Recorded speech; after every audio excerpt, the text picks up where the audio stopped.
এই যে আমাদের গ্রাইন্ডিং এর কাজ চলমান। এটা গ্রাইন্ডিং এর কাজ চলতেছে।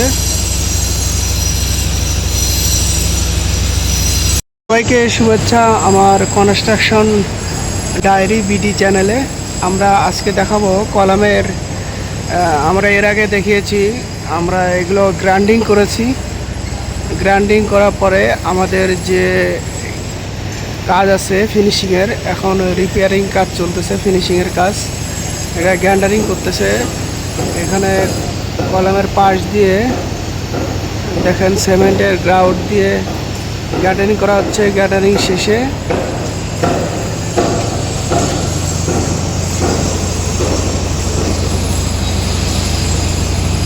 সুন্দর করে ফিনিশিং দেওয়া হচ্ছে, এতে কলামের ফিনিশিং আরও সুন্দর আসবে। আর এই যে গ্যাপগুলো আছে এগুলা পট্টি মারা হচ্ছে এই পাশে।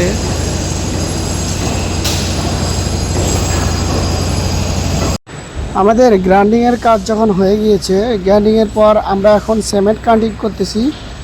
সিমেন্ট কাটিংয়ের ক্ষেত্রে আমরা সিমেন্ট দিয়ে যে জায়গাগুলো গ্রাইন্ডিং করার পরে শিটের জয়েন্ট বা শাটারের জয়েন্টগুলো এলোমেলো থাকে বা আপ ডাউন থাকে, সেগুলো আমরা পূরণ করার জন্য বা সেগুলো সমান করার জন্য আমরা সিমেন্ট কাটিং করে থাকি এবং রেন্ডারিং করে থাকি। দেখেন আমাদের সিমেন্ট কাটিং কমপ্লিট হয়ে গেছে। গ্রাইন্ডিংয়ের কাজ শেষ হয়েছে। গ্রাইন্ডিংয়ের কাজ শেষ হওয়ার পরে আমরা রেন্ডারিংয়ের কাজ চালু রেখেছি। আমাদের গ্রাইন্ডিংয়ের কাজ শেষ হয়েছে।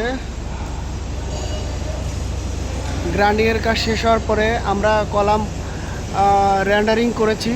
কলাম রেন্ডারিং করার পরে আমাদের যে ছাদের হালকা কিছু জায়গায় একটু সমস্যা ছিল, মানে হচ্ছে শাটারের কিছু ছোটোখাটো আপ অ্যান্ড ডাউন ছিল, সেগুলো আমরা ঠিক করেছি, রিপেয়ারিং করেছি। এই যে দেখেন রিপেয়ারিং করেছি। রিপেয়ারিং করার পরে আমরা এই যে অ্যাপক্সি এর জন্য আমরা হচ্ছে প্রাইমার কোট, যেটা ফার্স্ট স্টেপ, সেটা আমরা এখানে আমরা সিলিংয়ে লাগাচ্ছি। এরপরে আমরা পুটিং করব। পুটিং করার পরে আমরা ফার্স্ট কোট রং করে দিব। আজকে আমাদের এটার কাজ শুরু হয়েছে।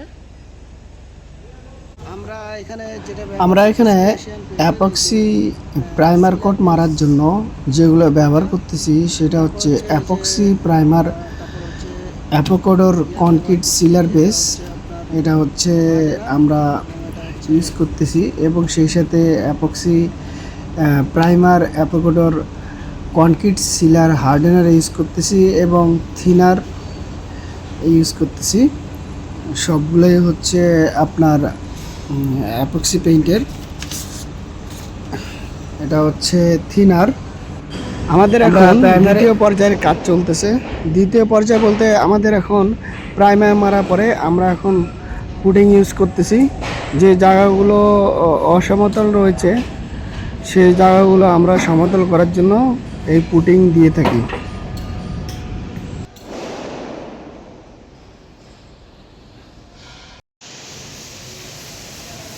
যখন আমরা পারপাস বা পুটিং দেওয়া ব্যবহার শেষ করলাম, তখন এটাকে আমরা ঘষে তুলে ফেলি, কেননা জায়গায় জায়গায় বিট আকারে ধারণ করে। এই জন্য আমরা এটাকে ঘষে সমান করে দিচ্ছি। এরপরে আমরা ফাইনাল কোট ইউজ করব। দেখুন আমাদের সিলিং কত সুন্দর লাগতেছে, একেবারে পুরোপুরি সমতল হয়ে গেছে। এগুলো কিন্তু আমাদের প্রাইমার কোটের মালামাল। প্রাইমার কোট প্রস্তুত করা হচ্ছে এই প্রসেসিংয়ের মাধ্যমে।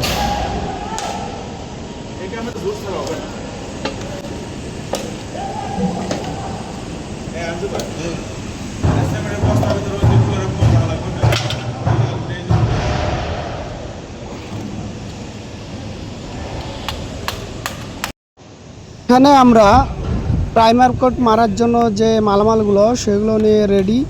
এখন আমরা সিলার বেস ঢাললাম একটা, তারপরে আমরা এটাতে কিন্তু 4 লিটার করে থাকে। তারপরে আমরা থিনার ঢালতেছি, এটাতে কিন্তু 4 লিটার থাকে। এরপর আমরা আবার সিলার বেস যেটা সেটা ঢালবো। আমরা যে রেশিও উপাদানে 2:1:0.75 এই রেশিওতেই আমরা এই রঙের প্রাইমার কোটের যে রঙের প্রসেস সেগুলো কিন্তু করতেছি। আমাদের রং ডালা হয়ে গেছে, এখন আমরা এগুলোকে মিক্সিং করব। মিক্সিং করে আমরা সিলিংয়ের জন্য ব্যবহারের উপযোগী হবে। আমাদের সিলার বেজের দেওয়া শেষ। আমরা দিয়েছি হার্ডেনার দিয়েছি, সিলার বেজ দিয়েছি, এখন আমরা থিনার ইউজ করতেছি। আমাদের থিনার বেজের কৌটাটা খোলা হলো। এই যে দেখেন, এটা কিন্তু 0.75 অংশ দিব, পুরাটা কিন্তু ঢালবো না। আমাদের যে রেশিও অনুসারে করা হয় সেই রেশিও অনুসারে আমরা এখানে প্রসেস করে থাকি। তাহলে আমাদের ক্যালকুলেশন কি দাঁড়ালো? ক্যালকুলেশন দাঁড়ালো হচ্ছে 4-4-8 লিটার সিলার বেস, আর হার্ডেনার হচ্ছে 4 লিটার এবং থিনার হচ্ছে 0.75। এই রেশিওতে আমরা এই প্রোডাক্টটি এখন মিক্সিং করব। আমরা এখন দেখেন মিক্সিং করতেছি। মিক্সিং করার পরে ভালো মতন প্রপারলি আমরা মিক্সিং করে নিচ্ছি, মানে ঘুটে নিচ্ছি।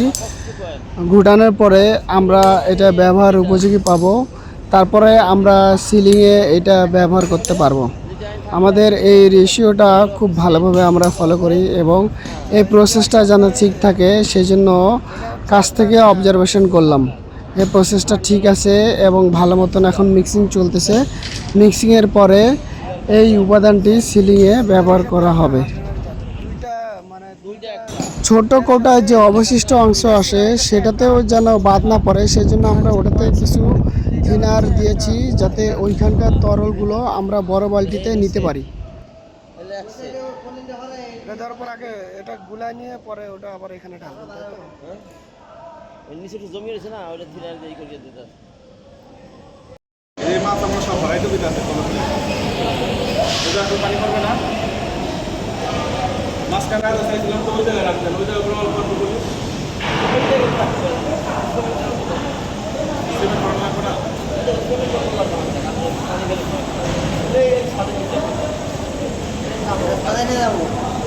না এই সাথে নিচে বলতে এই জায়গা দেখানো হয়ে যাবে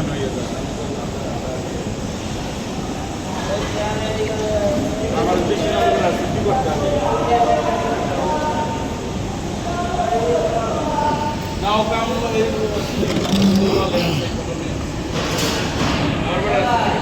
এই যে আমাদের বোতল অ্যাপোকোডোর অ্যাপেক্সি কনক্রিট সিলার, এটা আপনার একটাতে 4 লিটার করে রয়েছে।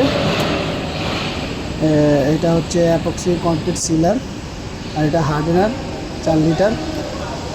আমাদের এটা থিনারের জার। এটা আমাদের এটা প্রাইমার কোট মারার জন্য এই মালামালগুলো আমরা প্রসেস করে নিলাম। আমাদের এখন ওয়ালে সিলিং ওয়ালে এটা এখন আমরা পেইন্ট করব। আর এটা আমাদের ওই যে পুটিংয়ের কথা বলেছিলাম, এটা পুটিংয়ের জন্য এইভাবে আমরা প্রসেস করে থাকি। এগুলো কিন্তু সিলিংয়ে সবগুলোই পুটিং মারা হয়ে গেছে। পুটিং মারার পর আমাদের এইরকমই ফেসটা আসে। আমরা যে উঁচু নিচু সমতল অসমতল জায়গাগুলো রয়েছে ওগুলো আমরা পুটিংয়ের মাধ্যমে সমতল করে থাকি এবং প্রত্যেকটা গ্যাপে গ্যাপে আমরা পুটিং অবশ্যই দিয়ে থাকি যাতে করে আমাদের রঙের পর কোনো ধরনের উঁচু নিচু অসমতল দেখা না যায়।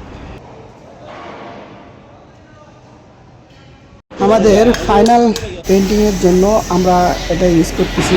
আমরা যেটা ব্যবহার করি পিইউ টপ কোট বেস অ্যাপ্রোকেট স্টিল, আর আরেকটা ইউজ করি সেটা হচ্ছে পিইউ টপ কোট হার্ডেনার, আর হচ্ছে থিনার ইউজ করি 213টা। এতটুকু এর মধ্যে আমাদের প্রসেসিং রেশিওটা যেটা হয় টপ কোটের ক্ষেত্রে এটা হচ্ছে আপনার 3.3 লিটার 3 লিটার এক একটা জার থাকে। যেটা প্রথমে বলেছিলাম যে পিইউ টপ কোট বেস অ্যাপ্রোকেট, এটা হচ্ছে এক একটা জারে 3.30 লিটার থাকে। আর পিইউ কোট হার্ডেনার এটা থাকে হচ্ছে 0.66 লিটার এবং থিনার এটা থাকে 4 লিটার করে। আমাদের এখন ফাইনাল পেন্টিংয়ের জন্য রেডি হয়ে গেছে। আমরা এটা প্রসেস করতেছি। প্রসেস করার পরে আমরা এটা টপ কোট এটা মেরে দিব সিলিংয়ে। এখন আমাদের ফাইনাল পেন্টিংয়ের কাজ চলতেছে। আমরা প্রাইমার ইউজ করেছি পারপাস বা পুটিং। এরপরে আমরা ওটাকে ঘষে ফেলেছি। এরপরে এখন আমরা ফাইনাল পেন্টিংয়ের মাধ্যমে কাজটাকে শেষ করতেছি। তো সবাই ভালো থাকুন, পাশে রাখুন সাপোর্ট করে।